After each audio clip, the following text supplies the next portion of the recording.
Policy అభివృద్ధి నిరోధకులుగా ప్రతిపక్షం మారింది లేదా కొంతమంది మారారు అనేది వారి వర్షంగా ఉంది. అలా ఉందా?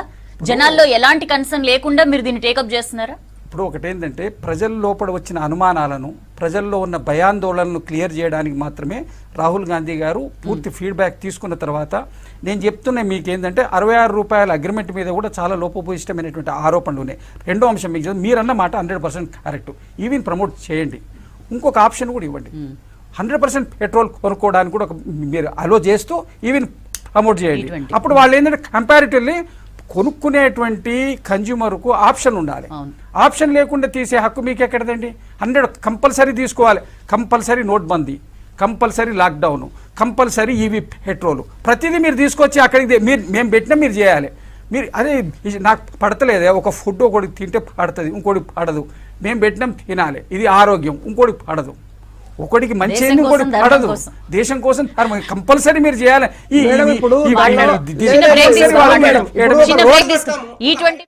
ఈ20 మీద ఈ హైవే యొక్క డిజైన్ గురించి మొత్తం 2 లక్షల మందిని నిలబెట్టి ఈ డిజైన్ మీరు ఎట్లా చెప్పండి అని అడుగుతారా? ఇంటెలెక్చువల్ అమర్నాథ్ గారు అట్లా కాదండి, సొసైటీకి ఎట్ లార్జ్ సొసైటీకి ఏదైతే అట్లా గవర్నమెంట్ చేయాల్సిన పని అట్లా ఉండదు. ఒక్కొక్కరు అడిగే అనుభవాన్ని బట్టి తీసుకోవాలి. మీరు మెజారిటీస్ లా అన్నప్పుడు తీసుకోవాలి. రాజ్యాంగం రాయబడ్డది మీరు కమిటీ రాసిందా, లేకుంటే ఈ దేశంలో ఉన్న 38 కోట్ల మంది యొక్క అభిప్రాయాలు తీసుకొని రాస్తారా? అట్లా రాయరు. విస్తృతమైన చర్చలు జరిగాయి.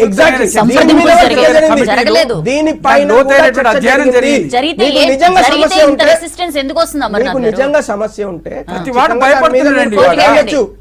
కోర్టుకు వెళ్ళొచ్చు కదా. కోర్టుకు వెళ్ళాలి. ఈ20 పెట్రోల్ మీద మనం మాట్లాడుతున్నాం. At the same time Nitin Nabin BJP లీడర్లకి దిశానిర్దేశం చేశారు. నెక్స్ట్ మనం ఆల్రెడీ బెంగాల్లో వచ్చాం అధికారంలోకి, నెక్స్ట్ తెలంగాణనే అని చెప్పి దాని మీద కూడా మనం మాట్లాడదాం. సార్ మీరు యువర్ చాయిస్, మీరు ఈ20 మీద మాట్లాడతారా కోటేశ్వర గారు, లేకపోతే నితిన్ నబీన్ చెప్పిన విషయం మీద మాట్లాడతారా? It's completely your choice. చెప్పండి సార్. ఈ20 కాదండి, నేను ఎలక్ట్రానిక్ వెహికల్స్ గురించి, ఎలక్ట్రానిక్ వెహికల్స్ భారత ప్రభుత్వము ఒక పాలసీని ఎప్పుడో నిర్ణయించింది. దాదాపు 30%, 40% 2030 నాటికి ఎలక్ట్రానిక్ వెహికల్స్ ని మార్చాలని పెడితే ఇప్పటికి 6% మాత్రమే కన్వర్ట్ అయ్యాయి. అందువలన ఇది ఒక ఫెయిల్యూర్. దాన్ని వదిలేసి ఇప్పుడు 80-20 అంటే 80% పెట్రోల్, 20% ఎథనాల్ అయితే అంటే 80% పొల్యూషన్ కంటిన్యూ చేయడానికి మరి కేంద్ర ప్రభుత్వము సిద్ధపడుతున్నదా అనేటువంటి ప్రశ్నలు వస్తాయి.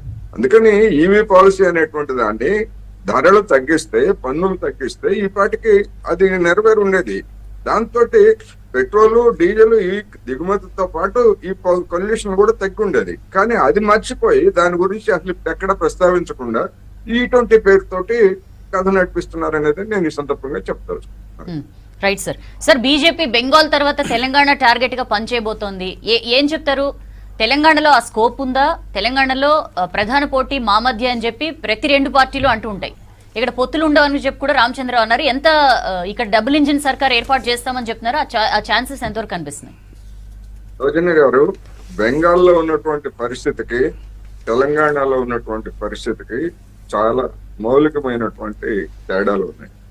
బెంగాల్లో కొన్ని ఎమోషన్స్ ని బంగ్లాదేశ్ నుంచి వలస వచ్చినటువంటి వాళ్ళని రప్పించారనేటువంటి పేరుతోటి బీజేపీ గత కొద్ది సంవత్సరాలుగా ఆడినటువంటి గేమ్, దానికి వచ్చినటువంటి ఫలితాలు అవన్నీ డిఫరెంట్. కానీ అలాంటి పరిస్థితి తెలంగాణలో లేదు. మన బండి సంజయ్ గారు జిహెచ్ఎంసీ ఎన్నికల సందర్భంగా కూడా మన రోహింగ్యాల గురించి ఆయన చేశారు. అందుకని ఇక్కడ ఉన్నటువంటి సిచ్యువేషన్ కి అక్కడ ఉన్నటువంటి సిచ్యువేషన్ కి తేడా. ఇక్కడ బీఆర్ఎస్ అనేటువంటిది ఒక ప్రధాన ప్రతిపక్షంగా ఉంది, అదేవిధంగా కాంగ్రెస్ అనేటువంటిది ఇక్కడ బలంగా ఉంది. అక్కడ ఆ విధంగా చూసుకున్నప్పుడు బెంగాల్లో తృణమూల్ కాంగ్రెస్, బీజేపీ తప్ప మిగిలినటువంటి లెఫ్ట్ పార్టీలు కూడా అక్కడ అంత బలంగా లేవు. అదే విధంగా మరొక పక్షం లేదు. అందుకని ఇక్కడ ఉన్నటువంటి సిచ్యువేషన్ ఒక మైండ్ గేమ్ తప్ప మరొకటి కాదు. రెండోది, ఇంకొక మేము ఎవరితోనూ పొత్తు పెట్టుకోమని చెప్పేసి చెప్తున్నారు. ఓకే, అది వాళ్ళ పార్టీ వాళ్ళ ఇష్టం. కానీ ఇక్కడికి వచ్చేసరికి బీజేపీలో మొన్నటి వరకు చెప్పింది ఏంటి, మాలో విభేదాలు లేవని చెప్తున్నారు. ఇప్పుడు మళ్ళీ అదే ఎందుకు చెప్తున్నారు అంటే విభేదాలు ఉన్నాయి. ఈటల రాజేందర్ మధ్య, బండి సంజయ్ గారి మధ్య ఏ విధమైనటువంటి విభేదాలు ఉన్నాయో వీడియోల ద్వారా మన అందరినీ ఎంటర్టైన్ చేశారు కదా ఆ ఇద్దరు నాయకులు. అదేవిధంగా ఫ్లెక్సీలు పెట్టడం, ఈటల రాజేంద్రకి వ్యతిరేకంగా ఇవన్నీ ఎవరు పెట్టారు? బీజేపీ వాళ్ళు పెట్టారు ఫ్లెక్సీలు కూడా. అందుకని ఖచ్చితంగా తీవ్రమైనటువంటి విభేదాలు ఉన్నాయి. వాటిని ప్యాచప్ చేయడానికి కేంద్ర పెద్దలు పనిచేస్తున్నారు. అవి నిజంగా ప్యాచప్ అవుతాయా లేదా అనేటువంటిది మనం ఇప్పుడు చెప్పలేము. కానీ దేశంలో మారుతున్నటువంటి అనేక పరిణామాల నేపథ్యంలో బీజేపీ అనుకున్నట్టుగా లేదా వాళ్ళు కలలు కంటున్నట్టుగా ఇక్కడ అధికారం అనేటువంటిది అంత తేలిక కాదు అని మాత్రం నేను చెప్పగలను. రైట్. శ్రీనివాస్ గారు ఏం చెప్తారు? నెక్స్ట్ తెలంగాణనే అని చెప్పి అంటున్నారు. సార్ చెప్పారు వాళ్ళ మధ్య విభేదాలు, సరే విభేదాలు ఏ పార్టీలో ఉండవని చెప్పి వాళ్ళు అంటారు, లేదా 2-3 రోజులుగా అందరూ లంచ్ మీటింగ్లో కలవడం, కలిసి ఫోటోలు దిగడం, ఇవన్నీ కూడా మనం చూస్తున్నాం. సమస్య పోయి అంతా కలిసి ముందడుగు వేస్తాం, అధికారంలోకి వస్తామని చెప్పి అన్నారు. మెయిన్గా మీరు ఏవైతే గ్యారంటీస్ హామీలు ఇచ్చి ఫెయిల్ అయ్యారో వాటి మీద నిలదీస్తాం అనేది వాళ్ళ ప్రధాన వర్షన్గా ఉంది. భారతీయ జనతా పార్టీ ఇప్పుడు కాదు, భారతీయ జనతా పార్టీ ఏర్పడ్డప్పటి నుంచి ఇప్పటి వరకు ప్రచారంలో వాళ్ళు ప్రతిదీ కూడా మొదలై చెప్పుకుంటారు. ఒక్క సీట్ రాని రోజు కూడా మొత్తం మాకు వస్తే అని చెప్పుకునేటువంటి సంస్కృతి ఉంది. నాకు దగ్గరగా చూసిన వాడిని, నాకు ఆ విషయం తెలిసి. అయితే వాళ్లకు ఇప్పుడు ప్రధానంగా ఏంటంటే దేశవ్యాప్తంగా భారతీయ జనతా పార్టీ అన్ని రాష్ట్రాల్లో ఏర్పడ్డది. సౌత్లో వాళ్లకు ఇంతో కొంత ఆశాజనకం ఉన్నటువంటి తెలంగాణలోనే కాస్త అక్కడిక్కడ ఉంది కాబట్టి మేము ఇది వస్తామని చెప్పుకుంటే ప్రజలు నమ్ముతారు. వాళ్ళకి ఆశ కలిగించడానికి కారణం 8 పార్లమెంట్ సీట్లు వాళ్ళకి రావడం. బీఆర్ఎస్ పార్టీ అక్కడ త్యాగం చేసి ఆత్మహత్య చేసుకొని వాళ్లకు పునర్జన్మ ఇచ్చేటటువంటి ప్రయత్నం చేసింది. కాబట్టి ఇదేదో మాకు అవకాశం అనుకున్నాం. కానీ తర్వాత జరిగిన పరిణామాల మీద వాళ్ళు అంచనా వేసుకోవాలి. ఇప్పుడు గత 2 సంవత్సరాలుగా after parliament election BRS party కూడా క్షేత్రస్థాయిలో బలపడి ఉన్నది. ఇవన్నిటి మించి కాంగ్రెస్ పార్టీ మీద వీళ్ళు అనుకున్నటువంటి యాంటీ ఇన్కంబెన్సీ లేదు. ఎందుకు యాంటీ ఇన్కంబెన్సీ లేదంటే సంక్షేమ కార్యక్రమాలన్నీ కూడా సవ్యంగా అందుతున్నాయి. ఇండ్లు, డబుల్ బెడ్రూమ్ ఇండ్లు అనేది గత 10-12 సంవత్సరాలుగా ఎక్కడ లేనటువంటి పరిస్థితి. ప్రతి గ్రామంలో ఇల్లు కట్టుకోవడం మొదటి విడత, రెండో విడత ముందుకు పోతున్నారు. అదేగాక ఇప్పుడు ఉచిత బస్సే కానివ్వండి, రేపు మీరు ఇది సన్నబియ్యం పథకం కానివ్వండి, మన ఇంటికి గృహజ్యోతి పథకం మీద ఇస్తున్నటువంటివి, ఇవన్నీ కూడా బెనిఫిట్స్ పొందడం, అనేక సంవత్సరాల తర్వాత రేషన్ కార్డ్స్ కూడా అందరు ప్రజలకు అందుబాటులో తేవడం, ఈ ప్రభుత్వాన్ని ఇప్పుడు ఎవరైతే ఎమ్మెల్యేస్ను, మంత్రులను, ముఖ్యమంత్రిని కలవాలంటే ఇబ్బంది లేకుండా అందరికి కూడా ఏర్పడినటువంటి పారదర్శకత, ఇవన్నీ అంటే అంశాల మీద ఇక్కడ యాంటీ ఇన్కంబెన్సీ లేదు. అయితే బీఆర్ఎస్ఆ బీజేపీ రెండో స్థానం గురించి పడుతున్న పోటీ అది. కాంగ్రెస్ పార్టీకి దీనివల్ల ఏ విధమైన ఇబ్బంది లేదు. ఇక్కడ భవిష్యత్తులో వాళ్ళు రావడం అనేది అసాధ్యమైన పని. కాకపోతే ఇప్పుడు వాళ్ళు చేసే మైండ్ గేమ్ అంతా దేనికోసం అంటే జిహెచ్ఎంసీ ఎన్నికల కోసం. జిహెచ్ఎంసీ ఎన్నికల లోపల పోయినసారి కొద్దిగా వాళ్ళకి ఆశాజనకంగా ఉంది కాబట్టి ఈసారి ఏమైనా చేస్తే ఏమైనా దీంట్లో 1 6 మాకు వచ్చే అవకాశం ఉంటుందని ఒక ప్రయత్నం. కాకపోతే అది కూడా పోయినసారి ఉన్నటువంటి పరిస్థితి ఇప్పుడు లేదు. 12 సంవత్సరాల కేంద్ర ప్రభుత్వం పాలన చూసిన తర్వాత ఇప్పుడు యువకుల్లో వచ్చినటువంటి వ్యతిరేకత, ఇప్పుడు ఏదైతే పెరిగినటువంటి నిరుద్యోగము, పెరిగినటువంటి ధరలు, ఇవన్నీ అంశాల మీద భారతీయ జనతా పార్టీ అనేది యువతకు క్లియర్గా తెలుసు, నగరవాసుల్లో ఉన్న వాళ్ళకి క్లియర్గా తెలుసు. భారతీయ జనతా పార్టీ వీళ్ళకి ఒకే ఒక ఎమోషన్ ఏంటంటే మత ప్రాతిపదికన రెచ్చగొట్టడం. మత ప్రాతిపదికన రెచ్చగొట్టడానికి వెస్ట్ బెంగాల్లో వాళ్ళకు ఉన్నటువంటిది కొన్ని సంవత్సరాలు 20-25 సంవత్సరాల కాలం వామపక్ష భావజాలం కింద ఉంది. అంటే ఈ అస్తిత్వానికి నాస్తిత్వానికి జరిగినటువంటి దాంట్లో వాళ్ళంతా కూడా ప్రెస్ అయి ఉన్నారు. కాబట్టి ఒక్కసారి వాళ్ళంతా లేచి ఇటువైపు డైవర్ట్ అయ్యారు. రెండో అంశం అక్కడ బార్డర్ స్టేట్ కాబట్టి అక్కడ ఉన్నటువంటి చొరబాటుదారులు, ఇవన్నీ అంశాల మీద వాళ్ళకి అక్కడ లాభం జరిగింది. అలాంటి అవకాశాలు ఇక్కడ లేనే లేవు అనేది కాంగ్రెస్ మాట. ఇప్పుడు భారతీయ జనతా పార్టీ 2028లో ఎన్నికలు జరిగిన, 2029లో ఎన్నికలు జరిగిన, ఈ రాష్ట్రంలో రాబోయే ముఖ్యమంత్రి ఒక భాజపా కార్యకర్త మాత్రమే ఉండగలుగుతాడు. ఎందుకంటే ఇప్పుడు ఈ రాష్ట్రంలో ఒక కేంద్ర ప్రభుత్వం ఉంటుంది, రాష్ట్ర ప్రభుత్వం ఉంటుంది. సరే, టీఆర్ఎస్ గురించి మనం మాట్లాడాల్సిన అక్కర్లేదు, ఎందుకంటే వాళ్ళు వరుసగా అన్ని ఎలక్షన్స్ ఓడిపోతున్నారు. సో వాళ్ళు ఇప్పుడు ఆటలు అరటిపండి టైపే. మేమే అధికారంలోకి వస్తూ ఉంటారు వాళ్ళు. అదే ఇప్పుడు పార్లమెంట్ ఎన్నికలలో గుండు సున్నా వచ్చింది, ఎమ్మెల్సీ ఎన్నికలలో గుండు సున్నా వచ్చింది. వాళ్ళ సొంత ఉప ఎన్నికలలో వాళ్ళ సొంత సీట్లలో ఒక దానిలో 3వ స్థానం, ఒక దానిలో 2వ స్థానం. సో వాళ్ళ గురించి మాట్లాడాల్సిన అక్కర్లేదని ప్రజలే డిసైడ్ చేశారు. నేను చెప్పుడు కాదు, ప్రధాన ప్రతిపక్షం కదా వాళ్ళు. చెప్తున్నాను కదా మేడం, వాళ్ళు ఎక్కడైతే గెలిచి 2023లో గెలిచిన సొంత సీట్లే వాళ్ళు కనీసం రెండిట్లలో ఒకటి కూడా నిలుపుకోలేకపోయినారు. ఇక వాళ్ళ గురించి మనం మాట్లాడే అవసరం లేదు ఇంతకంటే. ఇక్కడ భారతీయ జనతా పార్టీ కేంద్ర ప్రభుత్వం, మోడీ గారి ప్రభుత్వం ఏమిచ్చింది, రేవంత్ రెడ్డి గారు ఏం చేస్తున్నారు అనేది ప్రజలు ఒక అంచనా వేసుకుంటారు. ఈ రాష్ట్రంలో సమ్మక్క సారక్క ట్రైబల్ యూనివర్సిటీ కడతామని చెప్పాం, కట్టి చూపించాం. ఈ రాష్ట్రంలో Warangal Kazipet railway coach factory పెడతామని చెప్పాం, పెట్టి చూపించాం 3 సంవత్సరాల్లో. ఈ రాష్ట్రంలో అనేక రోడ్ల గురించి మాట్లాడాం, చేసి చూపించాం. ఈ రాష్ట్రంలో అనేక అభివృద్ధి పనుల గురించి చెప్పాం, చేసి చూపించాం. టైంకు డబ్బులు ఇస్తున్నాము. ఈ రాష్ట్రానికి సంబంధించిన ప్రజలకు, ఈ రాష్ట్రానికి సంబంధించిన అభివృద్ధి విషయానికి 100% చిత్తశుద్ధితోని ఇప్పటికే దాదాపు 13 లక్షల కోట్ల రూపాయల వరకు సహాయ సహకారాలు అందిస్తూ కేంద్ర ప్రభుత్వం పనులు చేస్తుంది. ఇంకో పక్క వీళ్ళ రేవంత్ రెడ్డి తీసుకుంటున్నారు, devolution ఇస్తున్నారు. అదనంగా ఎవరు ఇస్తారు మేడం? లేకపోతే చంద్రబాబు నుంచి ఒక్క నిమిషం. సమ్మక్క సారక్క ఒక్క నిమిషం. సమ్మక్క సారక్క ట్రైబల్ యూనివర్సిటీ మొత్తం దేశంలో 3వ central tribal university, only 3rd. 30 రాష్ట్రాలలో. ఒక్క నిమిషం ఆగండి సార్, ఒక్క నిమిషం సార్, దయచేసి ఆగండి. నేను చెప్తున్నా కదా, Kazipet railway coach factory Congress party అధికారంలో ఉన్నప్పుడు 47 సంవత్సరాలు ఫైల్ ఆగింది. ఈ రోజు కాజీపేట రైల్వే కోచ్ ఫ్యాక్టరీ 3 సంవత్సరాల్లో జూలై 8, 2023 శంకుస్థాపన జరిగింది. జూలై వరకు 12 క్రితం హామీ అది శంకుస్థాపన జరిగింది. నేను డేట్ తప్పు చెప్తాను, యూ కెన్ వెరిఫై. జూలై 8, 2023 శంకుస్థాపన జరిగింది. శంకుస్థాపన శిలాఫలకం ఉంటది. మీరు ఎన్ని సంవత్సరాలు? 47 సంవత్సరాలు ఫైల్ తిప్పారు. వీళ్ళు ఓన్లీ ఫైల్ తిప్పారు. ఏం బేస్ చేసుకుని ఇక్కడ అధికారంలోకి వస్తామని చెప్తున్నా కదా. ఇంకా ఇన్ని పనులు చేసిన తర్వాత తెలంగాణలో కూడా డబుల్ ఇంజిన్ సర్కార్ రావాలి, ఖచ్చితంగా మోడీ ప్రభుత్వం రావాలి ఇక్కడ కూడా అని ప్రజలు ఈ రోజు కోరుకుంటున్నారు. ప్రజలు ఈ రోజు ఖచ్చితంగా భారతీయ జనతా పార్టీకి ఓటు వేయడానికి తయారున్నారు. మెట్రో ఫేజ్ 2 కి ఎందుకు పర్మిషన్ ఇవ్వరు, లేదా మాకు ఉన్న ITIR ఎందుకు క్యాన్సిల్ చేశారు, ఇవన్నీ అడగరా జనం?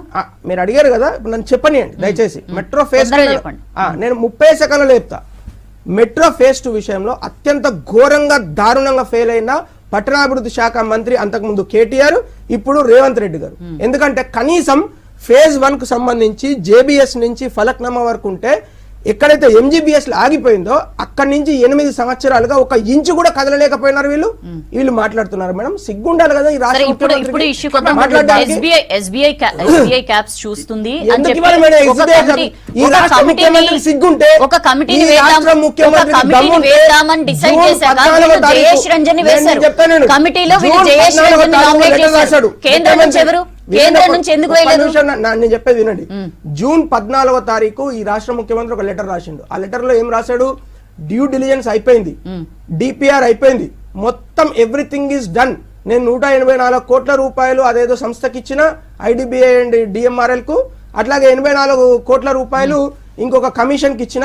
ఈ 2 ఇవ్వడం కూడా జరిగిపోయింది. 13,600 కోట్లు ఆల్రెడీ రిలీజ్ అయిపోయిన IRFC అని వీళ్ళు MOUలు పెద్ద పెద్ద ఫోటోలు దిగారు కదా. మరి దాని పరిస్థితి ఏంది? అన్ని అయిపోయినప్పుడు SBI క్యాప్స్ పనేంది మేడం? నేను అడుగుతున్నా. ఒక సామాన్య రాష్ట్ర ముఖ్యమంత్రి తప్పది, 100% తప్పు. ఈ రాష్ట్ర ముఖ్యమంత్రికి చేతగాక డబ్బులు తీసుకొచ్చి ఈ రాష్ట్ర ముఖ్యమంత్రి ఇది L&T మెట్రోను ఎక్వైర్ చేసే చేతగాక డబ్బులు తీసుకొచ్చే దమ్ము లేక ఏంటంటే బట్ట కాల్చి మీద ఎవరు చేస్తారండి? మీరు 13,600 ఫోటోలు ఎత్తండి. మరి ఇంత పెద్ద పేపర్ లో ఫోటో ఎట్లా ఇచ్చారు? ఎన్ఓసి లేనప్పుడు 4% ఫోటో ఆడి రేపటి నుంచి తెలంగాణ గవర్నమెంట్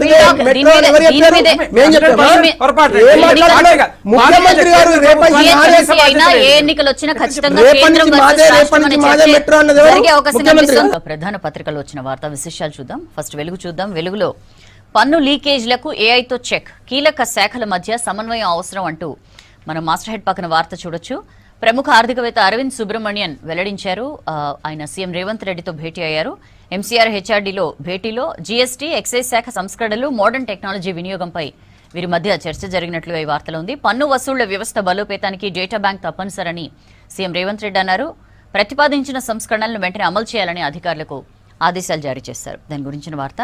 ఇక నిరసనలు జంతర్ మంతర్ వద్ద ఎందుకు, ధర్నాలతో దేశ రాజధాని ఎందుకు దిగ్బంధించాలి అంటూ ఢిల్లీ హైకోర్టు చేసిన కామెంట్స్ ని మనం ప్రధానంగా చూడొచ్చు. అలానే ఉచితాలు ఇస్తూ పోతే కుబేరుడు కూడా కూలికే అంటూ ఫ్రీ స్కీమ్స్ పై హైకోర్టు చేసిన కామెంట్స్ ని కూడా మనం చూడొచ్చు. ఆర్థిక ఎమర్జెన్సీ తప్పదు అంటూ కూడా కోర్టు కామెంట్ చేసిన పరిస్థితి. కోటీశ్వర్లకు రైతు భరోసా, రేషన్ బియ్యానికి బైక్ పై వస్తున్నారు అంటూ కూడా కోర్టు కామెంట్ చేసింది. చదువుకోని విద్యార్థులకు ఫీజులు చెల్లిస్తున్నారంటూ కూడా కోర్టు వ్యాఖ్యానించిన పరిస్థితి. కంటోన్మెంట్ బోర్డు నిధుల అంశంలో ఫిర్యాదుపై విచారణ సందర్భంగా కోర్టు కామెంట్స్ చేసింది.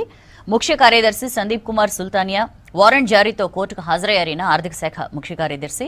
ధిక్కరణ కేసులో శిక్ష కనుక వేస్తే జీవితకాలం జైల్లో ఉండాల్సి వస్తుందంటూ కూడా కోర్టు తీవ్రమైన కామెంట్స్ చేసింది. దాని గురించిన వార్త. ఇక E20 పెట్రోల్ పై దేశవ్యాప్తంగా ఆందోళన చేయబోతున్నామంటూ రాహుల్ గాంధీ ఎక్స్లో ఒక వీడియో పోస్ట్ చేశారు. మొత్తం ప్రజల కార్లు స్కూటర్లు అన్ని దెబ్బతింటున్నాయి దీనివల్ల అంటూ ఆయన మాట్లాడారు. దాని గురించిన వార్త. ఆందోళన వద్దు మీకు నేనున్నా అంటూ మోదీ ఎవరైతే టీఎంసీ రెబెల్ ఎంపీస్ వాళ్ళందరూ ఉన్నారో వాళ్ళందరినీ ఉద్దేశించి నిన్న కామెంట్ చేశారు. ఎవరు ఇబ్బంది పడద్దు, ఆందోళన చెందొద్దు, నేను ఉన్నానంటూ వాళ్ళకి భరోసా ఇచ్చారు. ఇక అమెరికాలో బర్త్ రైట్ సిటిజన్షిప్ పై పరిమితులు విధిస్తున్నట్లుగా ట్రంప్ ప్రకటించారు. దాని గురించిన వార్త. బియ్యం దందాపై ఈడీ ఎంక్వైరీ.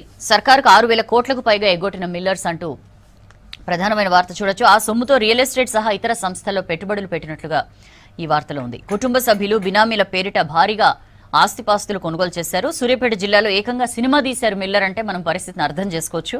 విజిలెన్స్ ఎన్ఫోర్స్మెంట్ దాడుల్లో ఇలాంటి దందాల అనేకం బట్టబయలైన పరిస్థితి. ఆ నివేదికల ఆధారంగా మనీ లాండరింగ్ కోణంలో దర్యాప్తుకు ఈడీ రెడీ. ఈసీఐఆర్ నమోదుతో పెరిగిన హీట్ అంటూ ఈ వార్తలో ఉంది. మిల్లర్ల దందా ఎట్లా జరిగింది, దారి మళ్లిన ధాన్యం వివరాలు అవి కూడా మనం అక్కడ చూడొచ్చు. 59.95 లక్షల టన్నుల ధాన్యం దారి మళ్లింది. దీని విలువ 13,399 కోట్లకు పైగా. ఇప్పటికే రికవరీ 6,768 కోట్లు.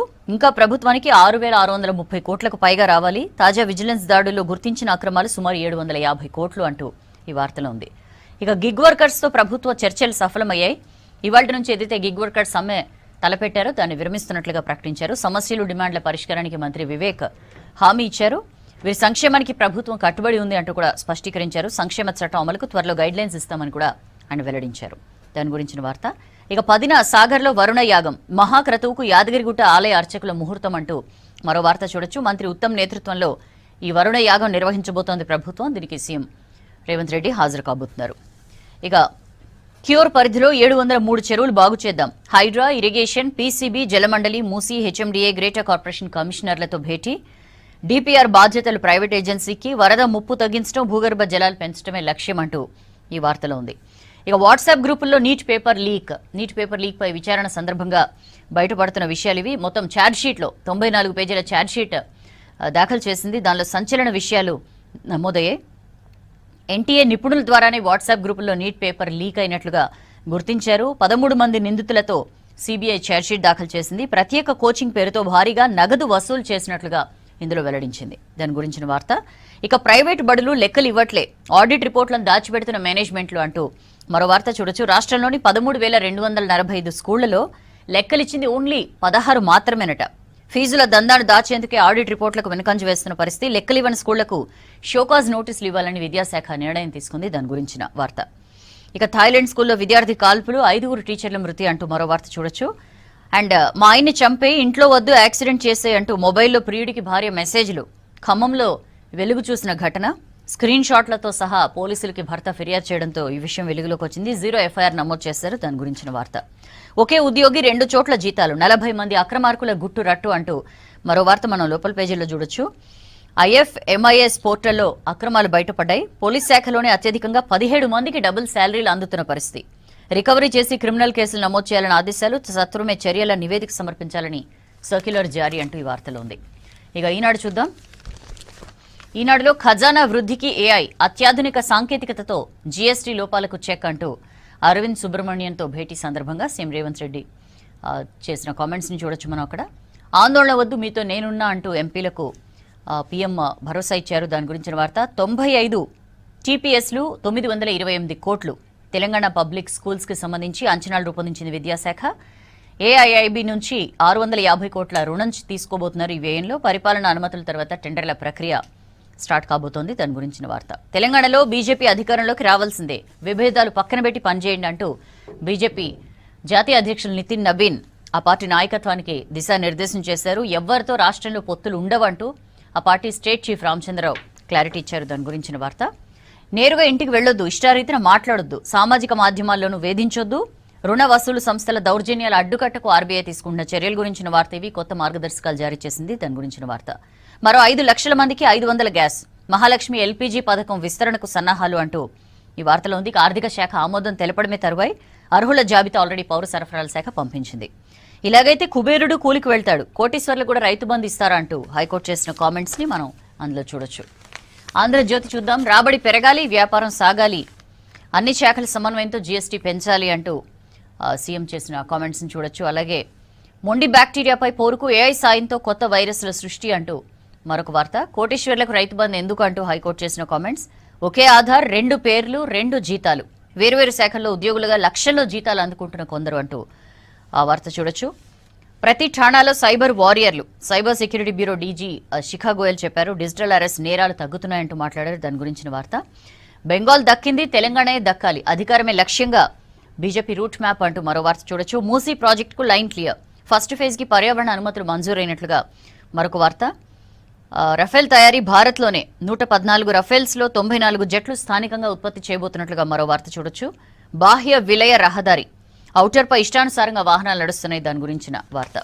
ఇవి ప్రధాన పత్రికలో వచ్చిన వార్తా విశేషాలు. ఇవాళ పెద్దగా పొలిటికల్ డెవలప్మెంట్స్ మనకేం కనిపించట్లేదు. బట్ E20 పెట్రోల్ అనే ఇష్యూ మాత్రం కొంచెం ఫ్లేరప్ అవుతున్న సిచ్యుయేషన్ కనిపిస్తోంది దేశవ్యాప్తంగా. ముఖ్యంగా దీని మీద అనేక చోట్ల ఆందోళనలు వ్యక్తమవుతున్నాయి. సోషల్ మీడియా వేదికగా కూడా చాలా మంది తమ కన్సర్న్స్ ని పంచుకుంటున్న సిచ్యుయేషన్ మనం చూస్తున్నాం. అయితే దీని మీద దేశవ్యాప్త ఆందోళనలు చేయాలని చెప్పి కాంగ్రెస్ నిర్ణయించుకుంది. నిన్న రాహుల్ గాంధీ దీనికి సంబంధించి ఎక్స్లో పోస్ట్ కూడా పెట్టారు. దీనివల్ల ఎవరికైనా లాభం జరుగుతోందంటే అది ఓన్లీ ఇథనాల్ ఉత్పత్తిదారులకు మాత్రమే. దీనికి ఏవో రకరకాల కారణాలు చెప్పారు E20ని తీసుకురావడం కోసం, బట్ అవేమీ కూడా నెరవేరట్లా. పెట్రోల్ డీజిల్ రేట్లు తగ్గుతాయి, 50-55 రూపాయలకే వస్తాయంటూ నితిన్ గడ్కరీ అనేక సందర్భాల్లో మాట్లాడారు. బట్ అట్లాంటి సిచ్యుయేషన్, అట్లాంటి రిలీఫ్ అయితే ఏమీ కనిపిస్తలేదు కన్జ్యూమర్స్కి అంటూ కూడా ఆయన మాట్లాడారు. ఏదో దాల్ మే కుచ్ కాలా హై అని చెప్పి అంటారు, బట్ పూరా దాల్ హీ కాలా హై అంటూ కూడా ఆయన చేసిన కామెంట్స్ని మనం చూడొచ్చు. దీంతోపాటు తెలంగాణలో అధికారంలోకి రావడానికి ఒక రోడ్ మ్యాప్ దిశానిర్దేశం చేసినట్లు నితిన్ నబీన్ మనం పత్రికల్లో చూడొచ్చు. బీజేపీ టీం అంతా కూడా నేను ఒక ముఖ్యమైన సమావేశం జరిగింది ఢిల్లీలో. అందులో ఆయన గ్యాప్స్ అన్ని పక్కన పెట్టండి, ఏమున్నా సరే వాటన్నిటిని పక్కన పెట్టి కలిసికట్టుగా ముందుకు నడవండి, ఖచ్చితంగా రాష్ట్రంలో అధికారంలోకి వస్తామంటూ కూడా ఆయన పార్టీ శ్రేణులకు దిశానిర్దేశం చేసినట్లు చూస్తున్నాం. బీజేపీ స్టేట్ చీఫ్ రామచంద్రరావు మాట్లాడారు. తర్వాత ఎవరితో కూడా పొత్తులు ఉండవు రాష్ట్రంలో, బెంగాల్లో గెలిచాం, నెక్స్ట్ ఖచ్చితంగా తెలంగాణలో గెలుస్తామంటూ